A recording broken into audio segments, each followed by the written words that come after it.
Good morning. That's me. Hi. I don't know how to use a clicker very well, but we're going to work it out. My name is Malkia Cyril, and since I'm not particularly famous, I think I'll tell you a little bit about myself. Thank you. I'm originally from Brooklyn, New York. I live in Oakland, California right now. And my mother was a Black Panther. My father was too.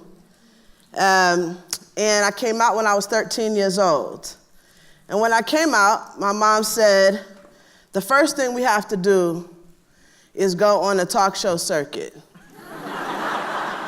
It's very important because we need to tell other parents how to deal with this issue. I said, we do? I didn't realize I needed to do that, but okay. The point is that my mom instilled in me from the very beginning the need to influence the public debate on issues that matter to us. And so that's how I come to you today. As an artist, I performed at the Knitting Factory at the New Eurekan Poets Cafe, all at my mother's behest, I might add. And when I grew up, she sent me to California, literally, and said, you need to start some shit. So I did, because I listened to my mama. And I worked with dozens of other leaders to start the Center for Media Justice and the Media Action Grassroots Network. We established this intermediary and the network because we saw vividly the power of the conservative right as they rolled back civil rights, privatized education, incarcerated a nation, and used our communities to do it, used our culture to do it, used our beliefs to do it. And so we started the Center for Media Justice and the Media Action Grassroots Network in large part because we understood then what we know now, which is that if we want to ensure a labor rights movement that includes all workers, if we want to ensure reproductive justice, if we want to ensure that education is a right, we actually need a collaborative communications and cultural strategy that's powerful enough to move that message forward. So I want to ask you to do me a favor because I like education and school, so we're going to read aloud. Can you do that? Can you see it? All right, let's do it together. Media justice is the visionary transformation of media and culture, both narrative and structural, for the purposes of social change. Can you feel it? Let me hear you. You feel it? Okay. I just wanted to make sure. This is important to me because right now the historic fractures of race and economic inequity have created a national identity that is at best contradictory and at worst criminal. This iconic image, which I'm sure you've all seen before, speaks more powerfully to the economic contradictions than all the facts and figures combined. But I think facts and figures matter too.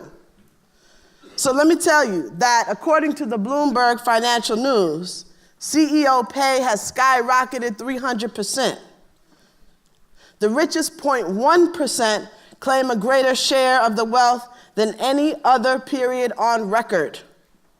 Meanwhile, worker productivity has increased, but wages have fallen, and the bottom 90% have 73% of the debt. America has the highest income equality of any developed nation on the planet. Boo. But the extreme class contradictions that sparked the Occupy movement spoken about earlier are further complicated by the realities of race.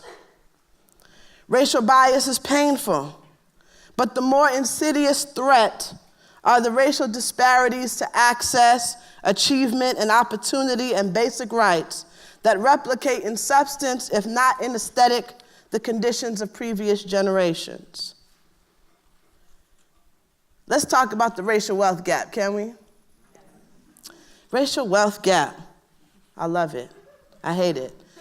It's about my money, so I feel personal about it.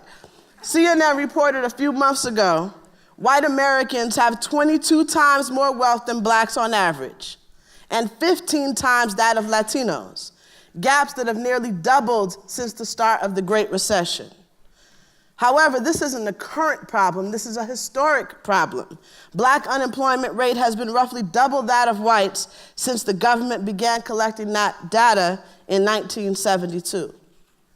But we're not just talking about the economy and gaps in income.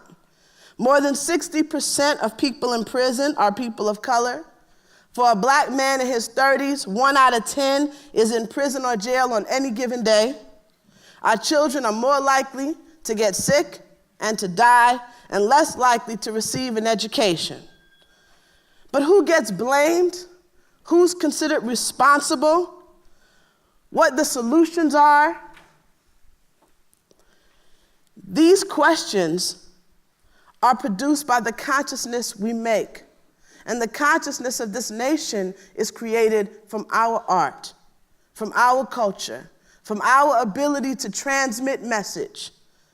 That said, it becomes a problem for us as artists when our platforms, when the platforms for our public voice are concentrated in the hands of corporations.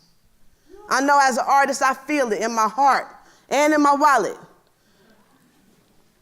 And I know you do too. See, in the 21st century, a primary distributor of culture and a key shaper of consciousness is the art, media, and technology that we experience and produce every day. And this art, this media, and technology, it suffers from the same disparities that we see across race and income. Now, I have this stat up here. I just want you to sit with it. You can feel it. The reality is that more than 100 million Americans live without equal access to the mediums that keep the world connected. Nearly 19 million people in poverty access the internet at public library computers, and 18% of blacks and 16% of Latinos use cell phones as their exclusive means of internet access.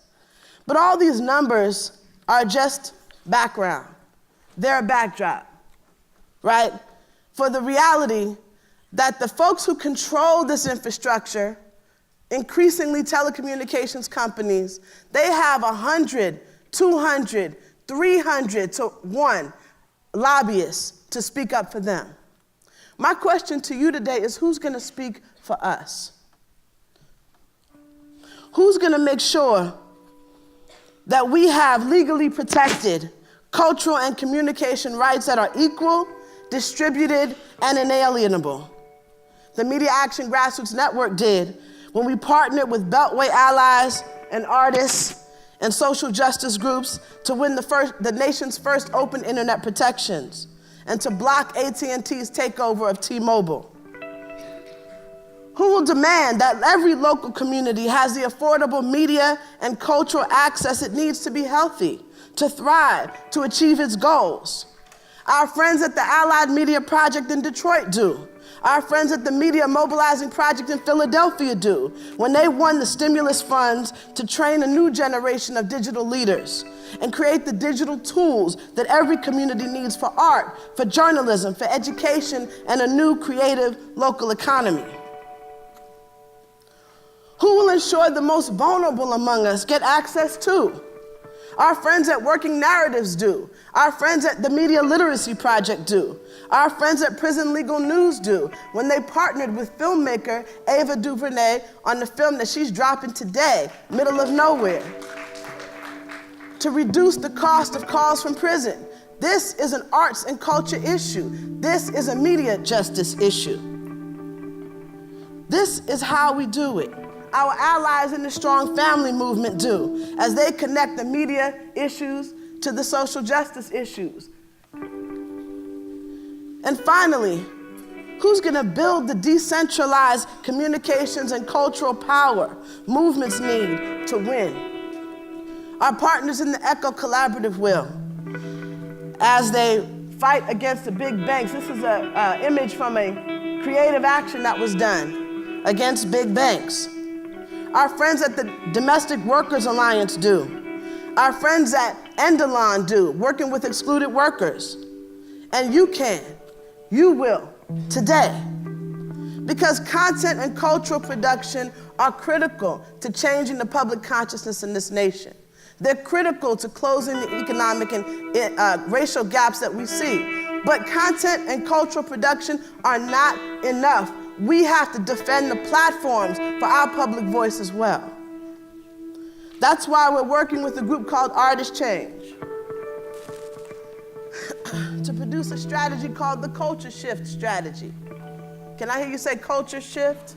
Culture shift. Do you feel it in your heart? Say it one more time. Culture shift. That's it. And this strategy, you already know what it's about. Let me hear you say rights. Let me hear you say access. Power. And change.